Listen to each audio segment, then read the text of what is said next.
Alright, ladies and gentlemen, I hope you're all doing well, and today, my friends, we're back with the showdown between the High Elves and Chaos Dwarfs. It's going to be myself with Larry facing off against Flying Taco, who's going to be using the Demon Smith as his lord, and of course summoning an Astrogoth from reserves.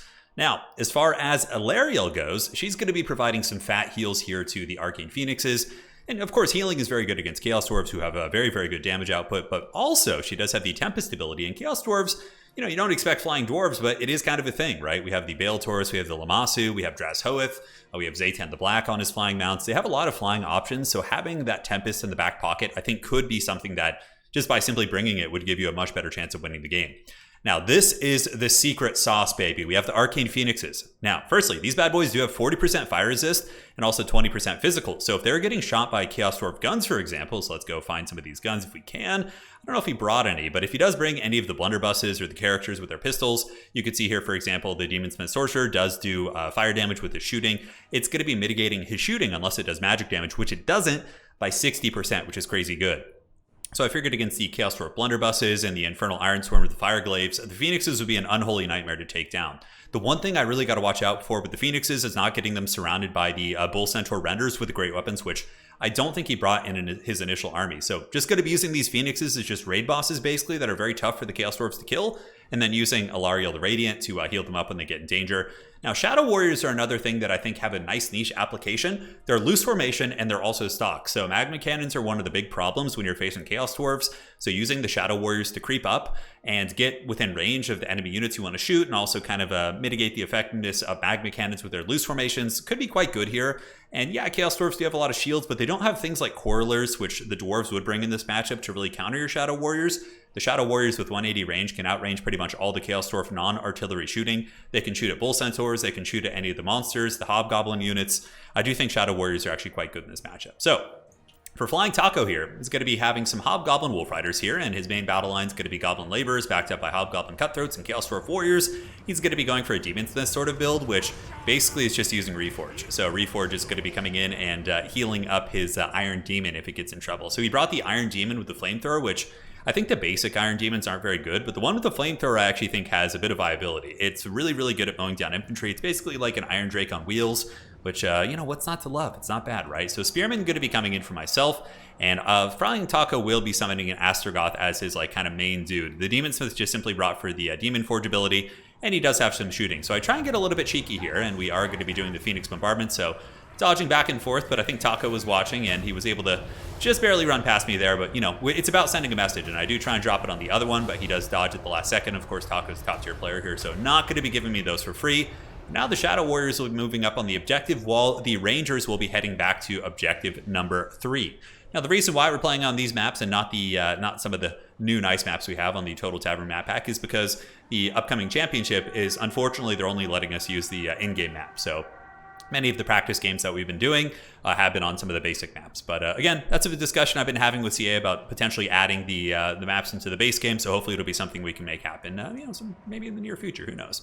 Hobgoblin Wolf Riders going to be running away. The ambush from the Shadow Warriors doing great work, and Reavers are also very good in this matchup. They do defeat the Hobgoblins, if I'm not mistaken, in straight up combat.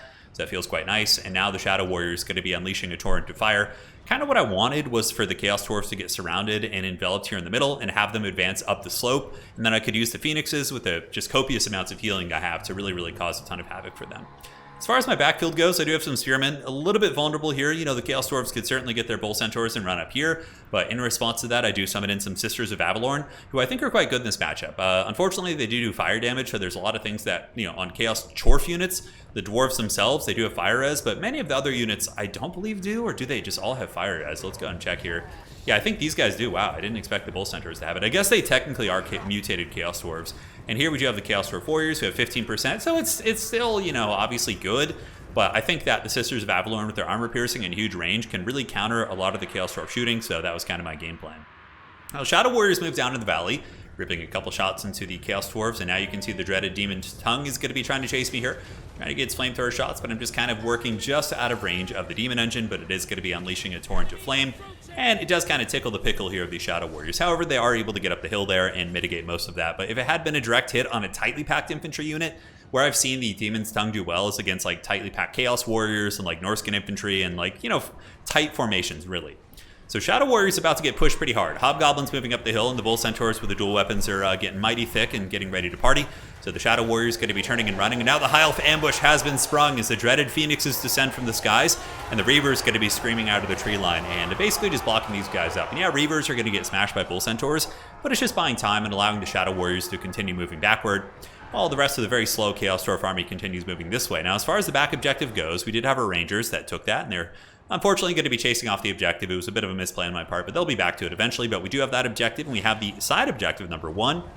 The Demon Engine getting a nice little flamethrower shard there, so you can see the Demon's Tongue certainly, giving the business to my poor Shadow Warriors. He was pursuing very heavily with the Hobgoblins, so I summoned in 2 Reaver units from my reserves, and they are going to be colliding with the Hobgoblins in the woods, which should be favorable for me. Reavers have better combat stats. I think they should just straight up win, but they are taking a lot of damage from these gremlins here. 26, 26, 28 against 32, 38, 28. As far as models and HP, it looks pretty similar, so that should be pretty favored for my dudes. Granted, he does maybe have the numbers advantage, and obviously if the Bull Centaurs make their way over there, I'm going to be folding. Now, Phoenix is still fighting okay. We do have his Demon Smith here and some of the Bull Centaur renders. Thankfully for me, they're not the anti-large variant, so they're not going to be connecting quite as good against the birds. As far as Taco's reinforcements go, I do get my Sisters of Avalorn shooting over here and hammering into his central units, so they're doing a great job. These ladies are certainly not messing about as they do rip into the Chaos Dwarf Warriors here, shooting them in the backs away from their shields, and really getting me some nice value. Now, the Demon Engine here, still chasing, and it's honestly not doing bad. I was really down the Iron Demons and some of the Skullcrackers. I feel like those units are basically just useless, but the Iron Demon ROR doesn't seem bad. With the Reforge ability, and its nice flamethrower attack, it could be good in a couple matchups. Really excited to see what the meta looks like for Chaos Dwarfs. Now, Rahagra's Pride coming out, baby. Finally getting to use Narnia lines, unironically. And these guys, I think, might have some applications against Chaos Dwarf infantry. They're pretty good at clearing down chaff infantry, too, so if you have something like Hobgoblin Cutthroats or whatever, they should be fine. But in this case, they are able to rip into the Chaos Dwarf Warriors, and you can see they're just getting absolutely mangled by those guys. Over here we have the 2 Phoenixes fighting, but this is good. This is kind of what we wanted. And look at this guy. So we get the Granite Guard coming in. Normally this would be a big problem, right? But those Phoenixes are kind of like enveloped here, and they're getting fat healing. So the Granite Guard aren't getting like perfect shots on them, but the Granite Guard do not do fire damage like the other blunderbusses do. So this is actually a really good tech by Taco. But yeah, again, they're not quite able to shoot. The line of sight's a little bit weird. I mean, they kind of are, but the Phoenixes are getting huge heals, and they're also a little bit obstructed by the Bull Centaur renders, which isn't bad. As far as this fight goes, we do have the dreaded Rahagra's Pride with the AoE Mighty Roar, letting Narnia feast tonight as it slows down the Chaos Dwarves. But it's starting to get a little bit scary, and I am behind on value, but considering Larry's healing, I'm probably actually ahead on value. So now we make a little bit of a rotation to the middle. I see the fighting going this way and getting a little bit messy. My Rangers going to be making their way back to the objective here to try and hold this. But we start pushing the middle with the Sisters of Avalorn, who have been really good this game. Honestly, just pounding into these armored infantry in the middle. 600 value so far, so if they can, use the rest of their ammo as efficiently, they'll more or less have paid for themselves. Rangers will lose pretty decisively against Chaos Dwarf Warriors. They lack the armor piercing to deal with them, but if we're talking Hobgoblins and or Laborer units, I still think that the Elven Rangers can be a very good choice. And the backfield here, Lyran Reavers moving in and intercepting once again, just trying to buy as much time as possible for my Shadow Warriors to pull back. And I was really trying to find a sweet spot where I could get the Fireborn in. The ROR, Dragon Prince Cav, are super good against Chaos Dwarves. They don't mess around. And if you guys were wondering why Taco isn't using the dreaded Magma Cannons, well, in this map, Magma Cannons would actually be pretty awful. If you park them down in the middle, they would be able to shoot in the middle, but they would have serious line of sight issues with the high ground, so I would just play the 2 high ground objectives, and he would have a big paperweight, more or less. Although, still, I would probably suggest 1 deep set Magma Cannon, maybe just because of how good they would be at controlling the middle, but that's kind of the rationale as to why they're not being used. And now you're seeing the Bull Centaur render is getting just absolutely pounded by these Arcane Phoenixes. And the Granite Guard, we're able to get some damage into them. Looking at the value on the Granite Guard so far, they've gotten 1,500 value against my birds, which, isn't terrible, but the healing on Larry is so good. Kind of taking it back to the old school days of Warhammer 2 High Elves, in which they just basically spammed SEs and got really nasty with those. Now, Spearmen moving down, cutting through the remnants of those tattered Chaos Dwarf Warriors. Rangers are pretty much in their natural habitat, which is going to be butchering, low-quality infantry units with their anti-infantry and whatnot. So they're doing quite good, but unfortunately, my Sisters of Avalorn do get compromised. They get rear-charged by the Hobgoblin Wolf Riders, which did get their murderous charge, if I'm not mistaken, or cowardly despoilers, which means they got the rear charge, therefore they get 25% base weapon damage. Although I wonder if that stays. I think it disappears as soon as the Sisters turn around and start fighting them. I'm not sure exactly how that works. It would have to be something that we would test. So middle objective, it belongs to the Chaos Dwarves, and top objective has been taken back by the Dwarves. And I do like this choice of the Infernal Fireglaves. I think against Elves they could be good. They're good at shooting single entities, pretty resilient with their halberds. But against the Phoenixes, they do fire damage, right? So it's going to be 60% damage mitigation from these guys on my Phoenixes, which is pretty huge. Now, down in the low ground, we got a little bit of a pit fight going, but the Phoenixes, again, being super durable and super resilient and hunting down many of the Chaos Dwarf threats. As far as the backfields go, it looks like we may have finally stabilized this, as the White Lines of Crace are also a great choice against Dwarves. If you're not seeing Magma Cannons or, anything like that, Bull Centaur Renders and Magma Cannons mostly have been, either not picked or shut down at this point in the game, so that's where the White Lines of Crace can really shine with their missile resist, good armor piercing. They'll definitely outtrade Chaos Dwarf Infantry, and some of the Shadow Warriors should be able to help win that fight. We'll have to see how it goes. So Arcane Phoenix on the way in. I forgot to mention, I know Foghorn Leghorn's around here somewhere. I know that Astrogoth is in the battle. Yeah, there he is. So he's coming in right now, and Astrogoth's going to be rolling in as we get another Star of Avalorn coming down right there. That's going to be healing up the Phoenixes as well as the Rangers. 69 models, baby, the blessed number. No wonder it's actually going okay for the High Elves here. But we continue to fight up on the high ground. Chaos Dwarves don't really have a big prevalence of immunopsychology. And here you can see the Illyrian Reavers coming down from the high ground, going to be jumping on the Infernal Guard Fireglaves, which in combat they're okay. They do have the armor-piercing anti-large, but they still will be taking a big damage penalty. Sorry about that, guys. Had to take a quick sip of water, but we are back in business, ladies and gentlemen. As the White Lines of Crace moving up, I'm going to be trying to push on the middle objective. Back objective for ourselves looking pretty well controlled. It was being stolen by some Hobgoblins, but then the dreaded Fireborn finally arrived, and the Fireborn do have 35% fire resist and anti-large, making them pretty ideal, and they're still Dragon Princes at their core, so they're very good at clearing out like these type of chaff units. Now, looking at the damage value, it is 11,000 for the Chaos Dwarves and 8,000 for myself, but I would say that Larry's healing has easily accounted for that much, so the battle's actually rather close. Really nice stuff coming in here from the Demon's Tongue. Demon's Tongue, a tongue twister. Shooting into the Rangers, it does have a leadership discouraging effect, which isn't terrible. And does it cause terror? It does. That's a pretty nice little combo of effects right there. White Lines of Crace punching through some of the Chaos Dwarf Infantry, and some of the Shadow Warriors have been unsummoned, but they'll be making their way up soon as the Pointy Hat Boys having a little bit of success here. And it feels good to see the High Elves actually. As much as I make fun of the High Elves, it is nice to see underdog factions actually shine against new shiny things. Now, Fireborn on their way down. Going to be pushing from the hills, most likely collapsing onto the heavy Bull Centaurs that are on their way in. Thankfully for me, these are Bull Centaurs without the anti-large. So the Fireborn should be pretty favored. Granted, in their first life, they still paid for themselves. They did really well. Some of the Rangers here did chase off the battlefield, so that was a pretty big blunder on my part, but they will be making their way back in. I did just realize they were there. We got Rangers and Reavers heading up to press, and Larry's basically just trying to run from Foghorn Leghorn here. So old Astrogoth is Robo-Legs. He's not one to mess with. You got to be very careful. And I thought about going after him with the Fireborn, but the Fireborn also do fire damage, so there is a little bit of back and forth on that. But he's infantry sized, so you basically need anti-infantry tools. For example, I've had games where using anti-infantry armor-piercing characters against Astrogoth has been very successful. We've been able to kill him. Phoenix doing great work here against the Infernal Fireglaves. Arcane Phoenixes are just so durable. They just have such good ward saves. And yeah, causing a ton of havoc for the Fireglaves. And the Fireglaves are effectively shut down by a combination of cycle charging from the birds and light cav harass. So there goes the Infernal Fireglaves. Watch them as they go.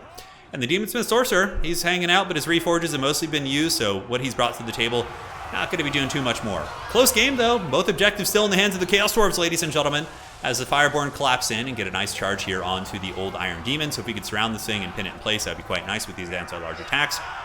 But the Bull Centaurs are here too.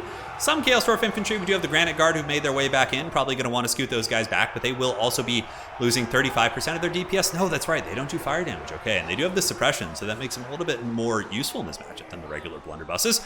Two Phoenixes being an absolute nightmare. You can see Taco's going to be unsummoning his Demon Smith there. He's like, all right, let's get a refund. I've already used all the heals, and with that refund, he does use the Bull Centaur Renders as his next pick. So they'll be coming in, trying to get that big armor piercing, and he's using the shielded variant, which, makes some sense in this matchup, obviously. Lothern Seaguard spam could be something you run into. And the Arcane Phoenix with a huge vortex right here, just crumping the Chaos Dwarf Infantry, and the Chad Fireborn, man, giving no shits about the enemy army, cutting through these Bull Centaur Renders like they're butter, and in tandem with the Arcane Phoenixes and Larry's healing, they're really doing a nice job. Larry does have the boon of Isha, which I don't know if it does give immune to psychology to nearby units, which is very pertinent in this matchup. Chaos Dwarves do have a fair amount of terror-causing units. Rangers have made their way to the back objective, and we'll be taking that. This objective also just barely held in my clutches. Flying Taco almost stole it with some Hobgoblins here, but the White Lines of Crace going to be jumping on there, and they should be able to kind of solidify their control at that point. Looking at the value, it's getting actually a little bit closer now. I'm only down by 1,500 with which my healing, I'm actually probably pretty well ahead. Larry's going to be hunting down the Iron Demon here. Foghorn Leghorn just battling away, cutting through some of the Fireborn and whatnot. Now, I'm talking about Astrogoth when I say that. Somebody said it on stream, like the connection is weird, but it kind of makes sense.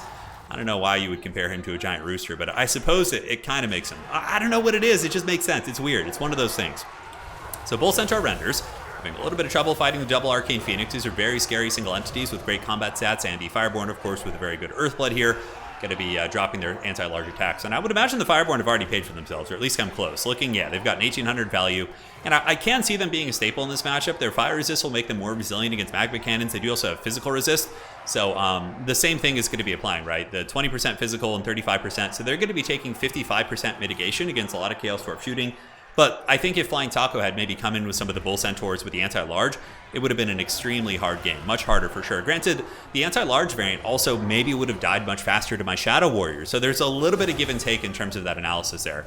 So Astrogoth holding it down, but really the Chaos Dwarfs looking like they're out of steam. We see some Bull Centaurs being unsummoned here as more Chaos Dwarf infantry make their way up. And the old Iron Demon, the Demon's Tongue. I wonder if that thing paid for itself. Let's go and see. It did.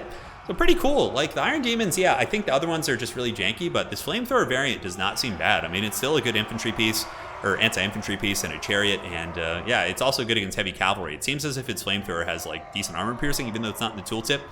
Something to kind of keep tabs on. So in the back, we summon in some more Sisters of Avalorn, which without magma cannons are going to be shining. And we do have a rock hard control of the middle, as Astrogoth is just getting his butt kicked by the Arcane Phoenixes, and Larry, they're going to be trying to peck his eyes out there, as both Phoenixes are still standing firm. On the high ground, we do have Goblin Laborers on their way up, but Rahagra's Pride came in, and I've been having a good time as like a Narnia line in the back pocket against Chaos Dwarves. Anytime there's like an infantry threat, these guys can move in, and here's the thing. Rahagra's Pride have a leadership discouraging effect, which against Hobgoblin units, if they charge a Hobgoblin unit that doesn't have Chaos Dwarves nearby, it has base 40 leadership, immediately goes down to 32. After a couple seconds of damage, they're easily going to be dropping into, 15, 10 range, assuming that's just Rahagra's Pride. So really good bunker buster units against Chaos Dwarves. I think having one of their Hagras, well, obviously they only have one, it's an Arwar, and also against Chaos Dwarf infantry, I think that they're not a bad choice at all. So yeah, I've been having a good time. It's cool to see Narnia lines have a little bit of a place, right? So on the low ground, White Lines of Crazesmith again, going after the Chaos Dwarf Warriors. And ladies and gentlemen, that is probably going to be it, as the Chaos Dwarves are kind of out of steam. Sisters of Avalorn shooting, and Astrogoth just being an unholy raid boss as he usually is. So we're just basically ignoring him for now. Up in the high ground, we have our Arcane Phoenix and our Fireborn just basically farming. Demon's Tongue gets karate chopped here by the Arcane Phoenix. It actually does end up going down, if I'm not mistaken. It has about 400 HP. But yeah, there's not going to be enough time for them to come back. GG, well played. So obviously, the big thing here is there was no magma cannons. So, and how would that really go if there was magma cannons? I don't think it'd be terrible, because Arcane Phoenixes are a unit that you could really harass magma cannons. You could sit on top of them or near them. The Chaos Dwarf shooting with ample juking wouldn't be that good against your birds. And if they want to defend their magma cannon, they're going to have a Bull Centaur render with the anti-large weapon back there, which is allocating a ton of resources to just stop a little bit of harass, which may open up plays elsewhere in the battlefield. Bolt throwers are a good counter against magma cannons on small maps. If you're on Itza, you'll do fine. But if you're on Black Ark, magma cannons will beat your bolt throwers. So I really do think in this matchup, High Elves can use single entities pretty effectively. Things like Shadow Warriors, their cavalry, obviously, Dragon Princes can be okay. You wouldn't want to do Lothern Seaguard spam, because magma cannons would punish you on most maps. Obviously, you play to your map, right? And this is a map where I think High Elves can do pretty good against Chaos Dwarves. But I still would say, like, I played this matchup a couple times from the other side, and I found that I was able to do pretty well against the High Elves. And yeah, it seemed maybe the Chaos Dwarfs might still be favored in this matchup. Granted, Taco and I are just learning and trying out new units, right? None of these builds are optimized by any stretch, so take everything with a grain of salt. But I still would say, like, it just feels like Chaos Dwarfs have a lot of good tools against them. So I'll go show you some things that I have used to pretty decent effect against these type of things. One of them being the Infernal Castellans. They're the hero characters that have the armor-piercing long rifles. They do fire damage, but even still, they hit hard enough that it adds up over time. Bull Centaur renders with great weapons are 100% a must, because they trade super well into all the High Elf cavalry. And if he had gotten Bull Centaur anti-large, I probably would have lost my Phoenixes, or at least lost one of them. And that could have been where he flipped the game. I mean, these things got 2,500 value and 1,400. Imagine if they had been anti-large, right? Could have been a very different story. Anyways, GG, well played. There you go, High Elf fans. See, it's not all doom and gloom. High Elf players can rejoice. We can get there every now and then. I hesitate to say we, since I don't really play High Elves, but today we can be High Elf fans. All right, guys. See you next time. Take care of yourselves, and that's it for today.